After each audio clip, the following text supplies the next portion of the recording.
So I woke up today and I thought, why not make my own God and God kit for Godforge? And I thought initially this was going to be a super easy idea, because why is it going to be difficult to create a God, some abilities, and whack it in a game and make it all work? Well, that's where you are completely wrong, and I'm going to explain that in today's video. So if you enjoy hero concepts and you want to see more concept ideas like this, especially for Godforge while we're waiting for the game to come out, tell me down in the comment section down below, subscribe to the channel and smash a like, and let's dive into today's video.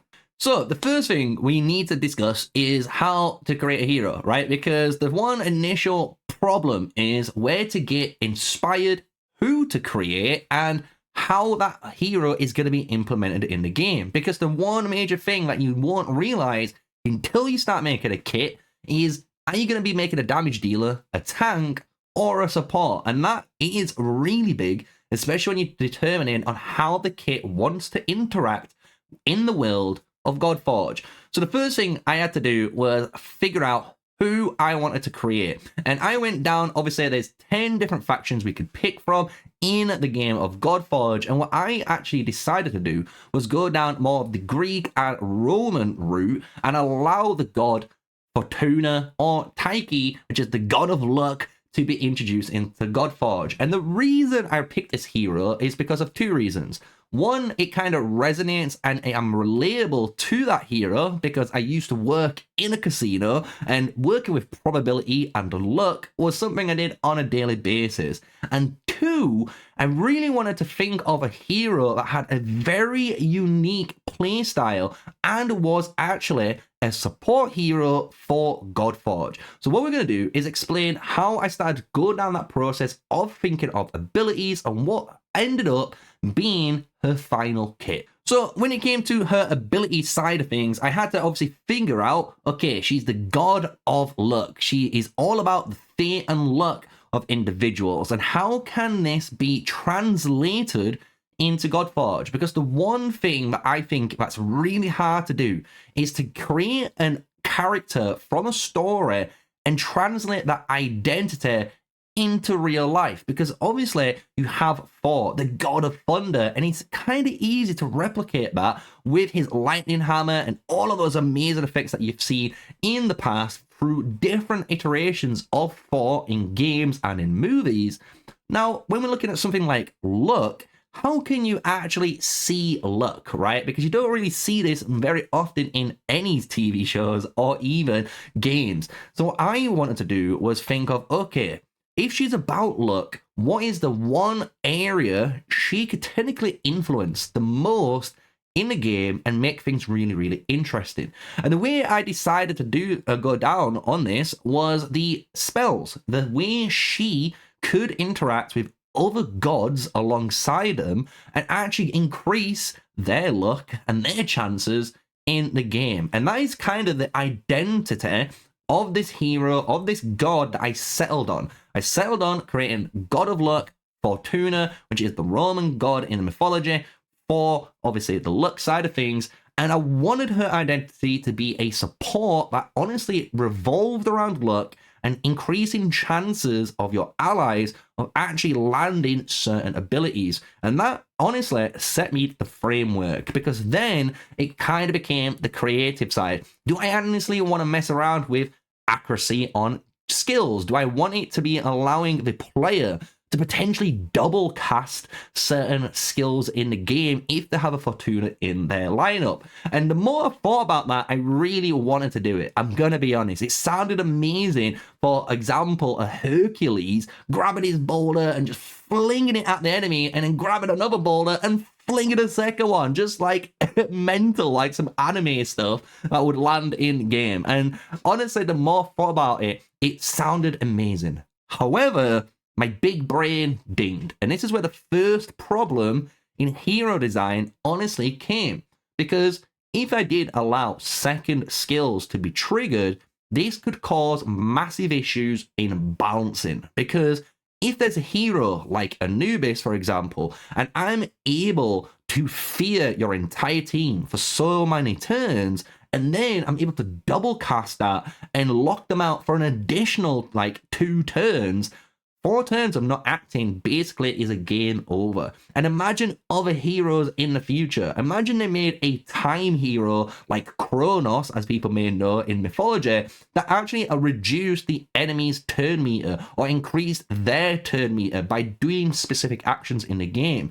That type of hero plus Fortuna's double cast would be broken and could cause out massive lockout issues when it comes to testing and just PvP balancing. So I had to stay away from that. I had to go and say, no, I'm sorry, no double cast, no luck on that category. So the way I honestly thought, which made the most sense and honestly created my kit from the passive all the way up to the active abilities, was the way she can increase your chance of landing CC in the game. And that was, I think, a fair middle ground where you could have a Fortuna in your battlefield and she's going to allow your Hercules or your, Anubis and all of the different heroes that's going to come into the game to just fear or bleed or stun or charm, do any of their crazy effects in the game. Because as we've seen so far in some of the spoilers,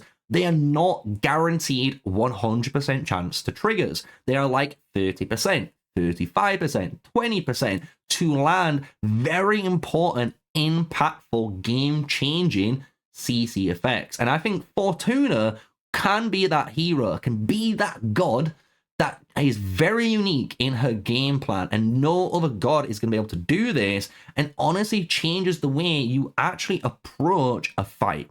So what we're going to do now is actually talk about her abilities, the abilities I finally landed on when it came to this hero, and we're going to go down her passive ability first, then her basic ability, then what I would consider her main active ability that can change the tides of battle, and then her ultimate ability in game. So with that, if you've enjoyed this video so far, show some support, hit the like button, and tell me your thoughts in the comment section down below when it comes to hero design. What other problems that you have thought of when you're creating and designing one of these guys for your own game?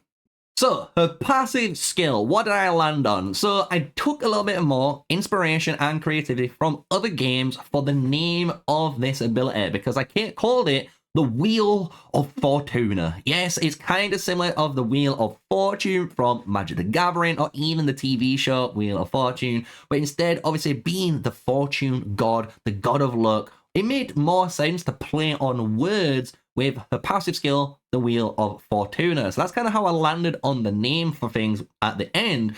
But the effect of her passive skill has 2 parts.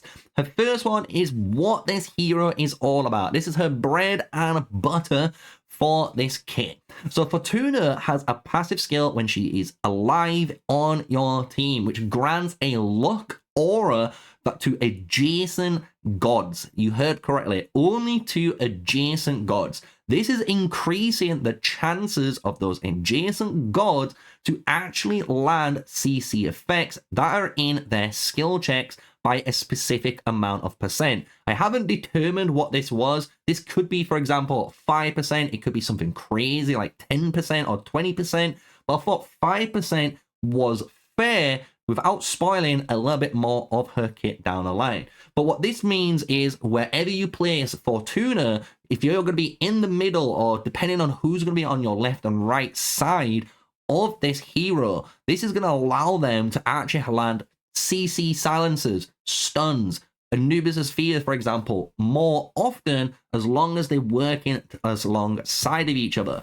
So that is the first part of her passive. The second part of the passive that I thought of was to actually give her some sort of benefits. So when she was successful in landing her basic or active main ability, you're going to get a 5% chance to actually instantly reset all of your skills, which allows you to take an extra turn if fulfilled. This is a very powerful skill, and the only reason it's at a 5% chance is to allow potentially some crazy combos to occur during gameplay. And it will make a lot more sense when we talk about her basic ability and her main active ability. So that is where we landed. This is her passive skill, Wheel of Fortuna, and hopefully this gives you guys a little bit of, creativity and imagination on what you can actually mess with, completely unique compared to other games in the past which do the same bleed or CC and just, you know what I mean, right? The same things. This is a complete unique idea.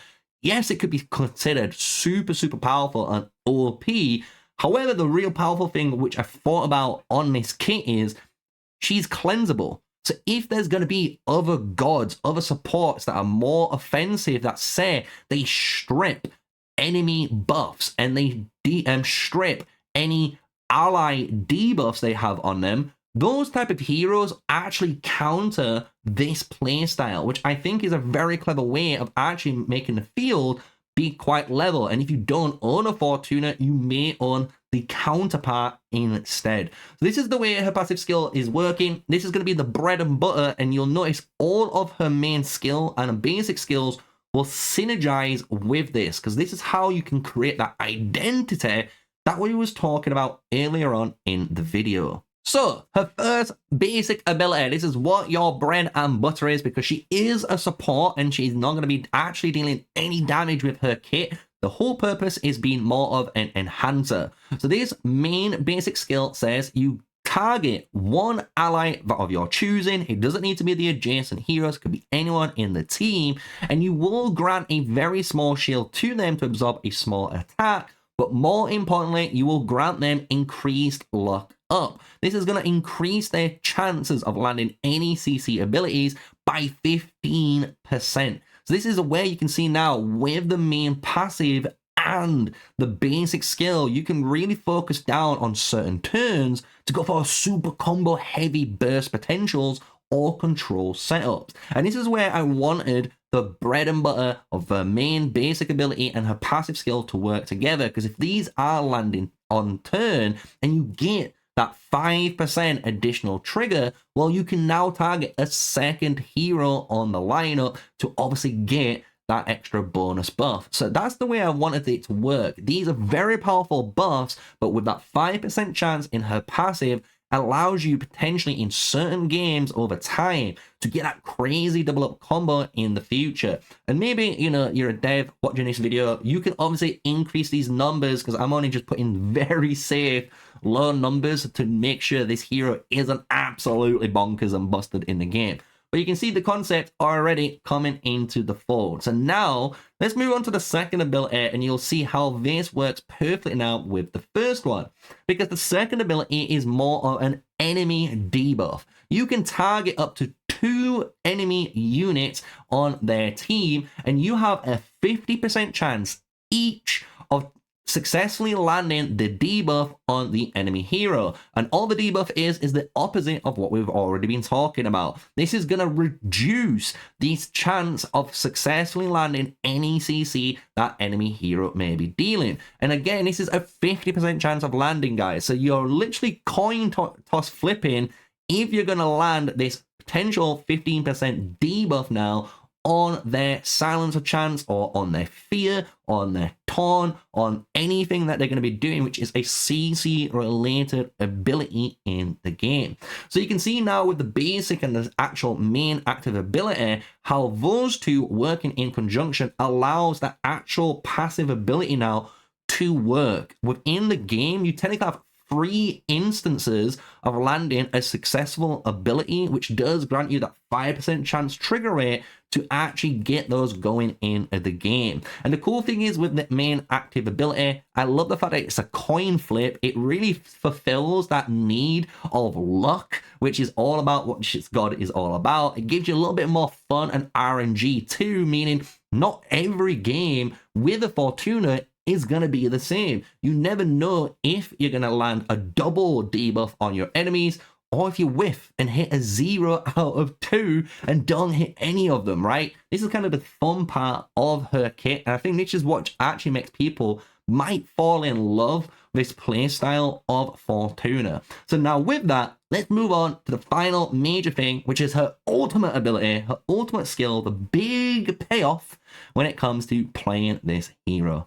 So the ultimate ability for Fortuna that I finally landed on was a really cool concept because it does follow on with her main ability and that basic ability where we're granting buffs to our allies while trying to stop our enemies from casting those powerful CC effects to obviously give us a tempo swing in the battlefield. What I thought was, how can we emphasize that a little bit more and make her clearly a support buffer in the game? So what I decided on was this ultimate skill, the Dance of Destiny. And this is a massive AoE whole team buff where everyone gets a destiny stack where if they land a successful CC ability, such as the Fear, Stun, Taunt, Freeze, you name it, right? All of these different types of CC effects and more that could be coming to Godforge, this is going to grant those heroes a stack of buffs. And this buff is determined depending on that actual god or hero's role. And this stacks up to 3 times, and each time is going to be a 10% buff. Could be lower depending on what you're receiving. This would be up to the devs. But to plain and simply explain it, it means if you're a damage dealer and you deal damage and you fear that target, well, you're going to get a 10% damage buff for that. If you're a healer and you actually heal your team successfully with a massive heal, you will get a 10% healing given buff. If you're a tank and you actually successfully taunt an enemy, well, you're going to get a buff which is either increased armor or even increased healing received. So you can see how this destiny buff, depending on what your destiny is, what your role is in Godforge, is going to tailor it to your needs. And this is allowing you as a Fortuna player now to really see the payoff where you're trying to increase all of these CC effects to allow your team to actually self-buff themselves, and at the same time you're trying to stop the enemy from doing that to you. And I think it's a really clever tempo gameplay style, which honestly is super unique, and it plays on one mechanic, which is the CC percentage chances, and it's just one mechanic that you can go crazy with in her kit. And that is honestly where I finally finished Fortuna, the god of luck, the Roman mythologist. I love this whole kit. I love the whole concept of it, and I'd love to hear your thoughts down below on this hero. Do you think they'd be super overpowered in the game, or do you think it'd actually be quite fair game knowing that they can be cleansed? You can strip or remove these buffs if there is a hero in the game that's designed to do so. Let me know and put that comment down below. I'd love to hear your thoughts and hear your hero designs in the future. And if you enjoyed this video, smash a like, comment, and subscribe. Till the next one, stay safe, stay sneaky, guys. Peace out.